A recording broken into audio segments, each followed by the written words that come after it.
Hello friends, आज हम बात करेंगे बच्चे का वजन अल्ट्रासाउंड में बार-बार कम क्यों आता है। आप अल्ट्रासाउंड कराने जाते हैं, अल्ट्रासाउंड की रिपोर्ट डॉक्टर को दिखाते हैं और डॉक्टर बोलते हैं डाइट का ख्याल रखिए, बच्चे की ग्रोथ नहीं हो रही है। ऐसे में किसी भी माँ की चिंता का कारण बन जाता है। ऐसी स्टेज में आपको डरने की ज़रूरत बिल्कुल भी नहीं है। आज मैं आपको इस वीडियो में वो क्या कारण होते हैं जिससे कि बच्चे का वजन कम हो जाता है, बच्चे का वेट कम होने लगता है, किसी-किसी प्रेगनेंसी में क्यों नहीं बढ़ता है, इसको आप कैसे सेफ और नेचुरल तरीके से बढ़ा सकते हैं, आज हम इसके बारे में बात करेंगे। तो मैं डॉक्टर प्रीति पटेल आपको ऐसे ही इन्फॉर्मेटिव वीडियोज़ ऐसे ही अपने चैनल पर लाती रहूँगी। अगर आप हमारे चैनल पर नए हैं तो जल्दी से जाकर चैनल को सब्सक्राइब कर लीजिए, साथ ही बेल आइकन को भी दबा लीजिए ताकि ऐसी इन्फॉर्मेटिव वीडियोज़ आपको लगातार मिलती रहें और कोई भी वीडियो आपसे मिस ना होने पाए। और अगर आपकी कोई भी क्वेरी हो, कोई भी क्वेश्चन हो, आप हमें कमेंट करके आप हमें कमेंट में क्वेश्चन अपना पूछ सकते हैं। हम आपका आंसर तुरंत से तुरंत देने की कोशिश करेंगे। तो जैसे-जैसे आप अल्ट्रासाउंड कराते हैं और अल्ट्रासाउंड में लिखा आता है कि बच्चे का वेट जो है लैगिंग बाय 2 वीक्स या फिर बच्चे का वेट बिलो एवरेज है, तो हर माँ अपने आप को दोष देने लगती है कि और सभी जो रिलेटिव्स होते हैं, घर वाले होते हैं, वो माँ को बोलने लग जाते हैं कि तुम ठीक से खाना नहीं खा रही हो। लेकिन ऐसा नहीं है, मैं आपको बता दूँ कि सारा कुछ आपके न्यूट्रिशन पे, आपके खान-पीन पर ही डिपेंड नहीं करता है। बच्चे को कितना न्यूट्रिशन मिलेगा, उसकी कितनी ग्रोथ होगी, वो डिसाइड करता है प्लेसेंटा यानी कि आंवल। आंवल और बच्चे के बीच में जो कनेक्शन होता है वो नाल है। आंवल डायरेक्टली माँ के ब्लड को लेकर के डायरेक्टली माँ से जो ब्लड आता है, ब्लड को लेकर के सारा न्यूट्रिशन लेके नाल से भ्रूण यानी बच्चे को भेजती है। अगर नाल के थ्रू आपका प्रॉपर ब्लड सप्लाई नहीं मिलती है, अगर जो नाल होती है उससे प्रॉपर ब्लड सप्लाई बच्चे को नहीं मिल रही है, यानी कि प्लेसेंटा ठीक से ब्लड सप्लाई नहीं दे रहा है, तो क्या होगा कि बच्चे को ऐसे में बच्चे की ग्रोथ कम हो जाती है। इसको मेडिकली हम बोलते हैं ग्रोथ रिटार्डेड बेबी यानी कि IUI intra uterine growth restriction यानी कि बच्चे की जो ग्रोथ है वो रिस्ट्रिक्ट कर गई है। अब हर बार क्या होता है न्यूट्रिशियस डाइट पर डिपेंड नहीं करता है।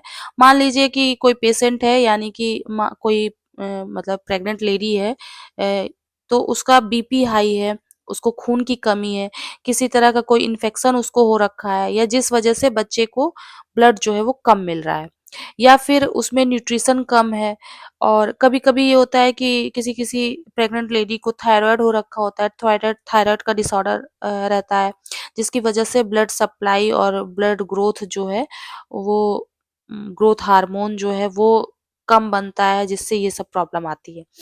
और जब भी ऐसा होता है तो बच्चे की ग्रोथ जो है वो कम हो जाती है। तो हमेशा डाइट ही एक मेडिकल कंडीशन नहीं होती है जिसकी वजह से बच्चा का ग्रोथ कम हो रहा है। बच्चे की डाइट ही एक मतलब ट्रीटमेंट नहीं होगा कि उसको अच्छी डाइट दें तो बच्चा अच्छा ग्रो करेगा। कुछ उसकी दूसरी मेडिकल कंडीशन हो सकती है जिसको ट्रीट करना जो है वो बहुत ज़रूरी हो जाता है। तो अगर आपकी रिपोर्ट में कोई ऐसा कॉम्प्लिकेशन नहीं आ रहा है, मेडिकल कोई कंडीशन आपकी नहीं है, कोई डिसीज़ नहीं है, उसके बावजूद भी बच्चे का वेट जो है नहीं बढ़ रहा है, तो फिर हो सकता है आपको सही में न्यूट्रिशन की कमी हो।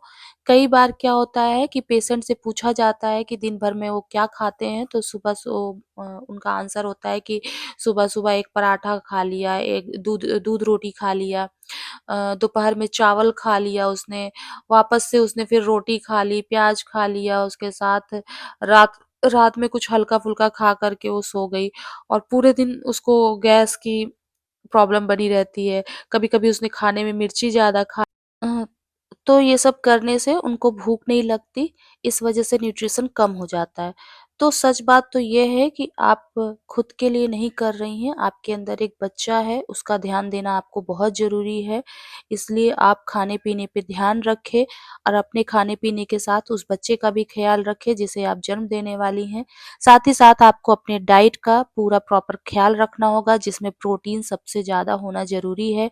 प्रोटीन से बच्चे के अंग बनते हैं, टिश्यू बनते हैं, बोन्स बनती हैं, बच्चे की ग्रोथ होती है, बच्चे के लिए जो आंवल ग्रोथ है वो होना बहुत ज़रूरी है।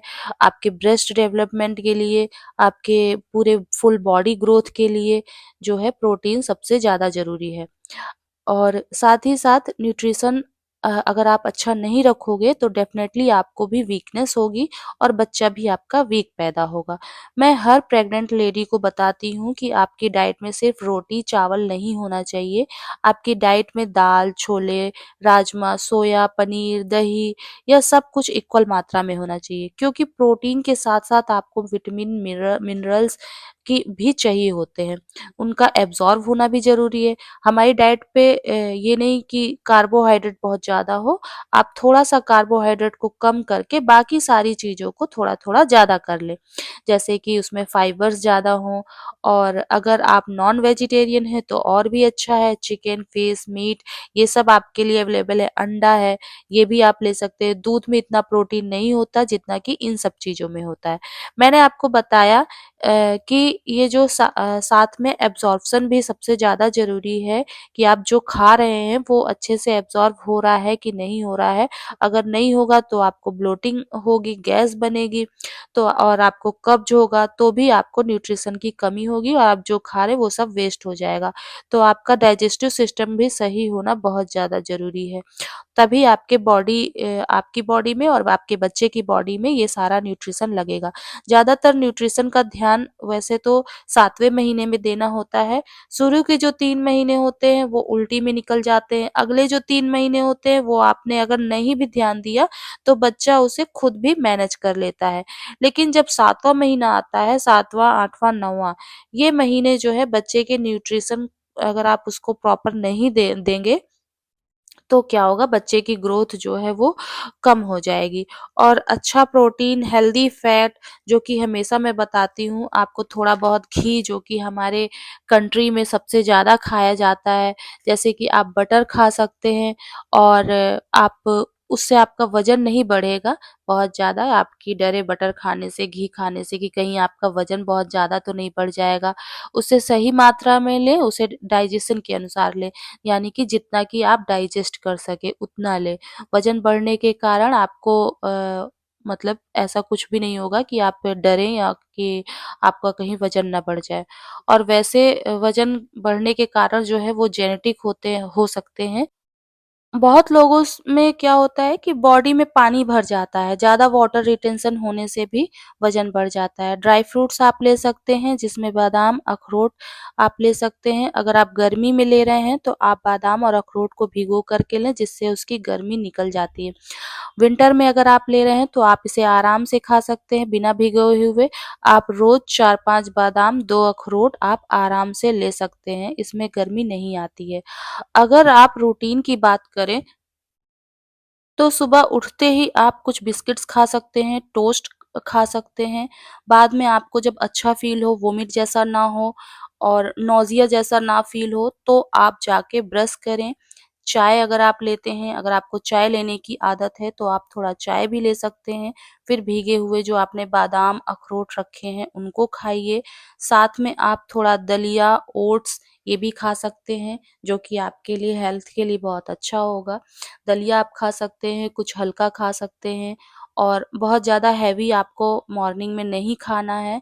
हो सके तो क्योंकि हेवी अगर आप खा लेते हैं सुबह-सुबह तो आपको कुछ अच्छी चीज़ें जो कि आपको अच्छी-अच्छी चीज़ें खानी है, तो आपको हेवी आप खा लेते हैं तो वो सब चीज़ें आप नहीं खाएँगे, फिर आप फ्रूट्स अवॉइड करेंगे जो कि आपको सारी चीज़ें लेनी है।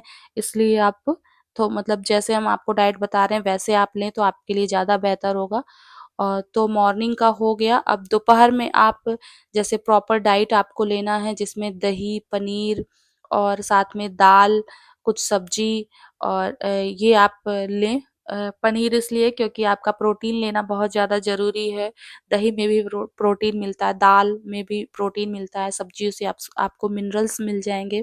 तो ये सब आपका लेना बहुत ज़्यादा ज़रूरी है। रात का खाना आप थोड़ा हल्का रखिए क्योंकि हर ह रात का खाना आप हल्का रखेंगे तो प्रॉपर आप नींद ले सकेंगे और एक अच्छी नींद आएगी आपको फिर 6 बजे के बाद आपको डाइजेशन की दिक्कत होगी, इसलिए आप 6 बजे से पहले खा लें और थोड़ा टहल करके जब टहलेंगे आप तो क्या होगा कि आपका खाना अच्छे से पच जाएगा, फिर आप आराम से सो जाइए। और एक और इम्पोर्टेंट हाइड्रेशन जो कि आपके लिए बहुत ज़रूरी है, सिर्फ़ पानी ही नहीं, आप नींबू पानी, शिकंजी, जूस, नारियल पानी ये अच्छे से लें, ताकि आपकी ब्लड सप्लाई जो है वो अच्छी रहे। अगर आप ये सारा लेते हैं तो आपकी ब्लड सप्लाई अच्छी रहेगी, बच्चे के चारों तरफ का जो पानी होता है जिसे एमनियोटिक फ्लूइड कहते हैं, वो भी अच्छा रहेगा तो बच्चे की ग्रोथ को मैनेज करेगा। प्लेसेंटा अच्छा काम करेगा, वो भी बच्चे की ग्रोथ को मैनेज करेगा। डेली 8 से 10 ग्लास आपको फ्लूइड लेना ही है, चाहे वो पानी के रूप में लें, चाहे वो जूस के रूप में लें। और आप क्या करिए, एक बड़ा जग पानी भर कर रख लीजिए जिसे आपको ख़त्म करना ही करना है, ये आप रोज़ करिए। साथ ही साथ आप जूस थोड़ा कम लें, जूस थोड़ा एसिडिक होता है जो कि एसिडिटी भी कॉज़ कर सकता है, इसलिए आप उसकी जगह जूसी फ्रूट्स ले सकते हैं। और आप सैलेड ले सकते हैं, खीरा जिसमें पानी की मात्रा ज़्यादा हो। साथ ही आपको एक और चीज़ मैनेज करनी है जो कि बहुत इम्पोर्टेंट है, ज़्यादातर लोग इसे नज़रअंदाज कर देते हैं, जैसे जिसे स्ट्रेस मैनेजमेंट आपको करना बहुत ज़्यादा ज़रूरी है। जैसे कि आप स्ट्रेस मैनेजमेंट कैसे करेंगे, आप मेडिटेशन करिए, रोज़ 20 मिनट निकालिए, रोज़ मेडिटेशन करिए, आपको स्ट्रेस नहीं रहेगा।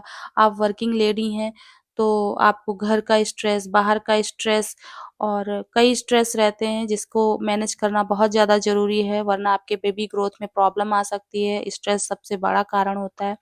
ब्रीथिंग करिए, आप ब्रीथिंग एक्सरसाइज़ करिए, योगा करिए, थोड़ा बहुत बुक पढ़िए, जो म्यूज़िक पसंद हो म्यूज़िक सुनिए। थोड़ा जो है ये क्या करेगा, आपको काम रखेगा, आपको अच्छा फ़ील कराएगा, आप खुश रहेंगे, आपके बेबी को भी खुश रखेगा। साथ ही साथ आपकी ब्लड सप्लाई अच्छी हो जाएगी। अब स्ट्रेस से होता क्या है, आपके अंदर जो हार्मोन्स निकलते हैं, कॉर्टिसोल जिसे बोलते हैं, तो वो कॉर्टिसोल एड्रिनल ग्लैंड होती है, वो बनाता है। कॉर्टिसोल डायरेक्टली बच्चे की आंवल पर काम करता है, यानी प्लेसेंटा पे काम करता है, जिसकी वजह से ब्लड सप्लाई कम हो जाती है, जिसके कारण भी बच्चे की ग्रोथ में बाधा आ सकती है। तो आपको समझ में आ गया होगा किन-किन कारणों से बच्चे की ग्रोथ में प्रॉब्लम आती है, तो आपको प्रॉपर कैसे मैनेज करना है। तो अगर वीडियो पसंद आया हो तो वीडियो को लाइक ज़रूर करिएगा, शेयर करिएगा और चैनल को सब्सक्राइब भी करिएगा। मिलते हैं आपसे अगले वीडियो में, तब तक के लिए धन्यवाद।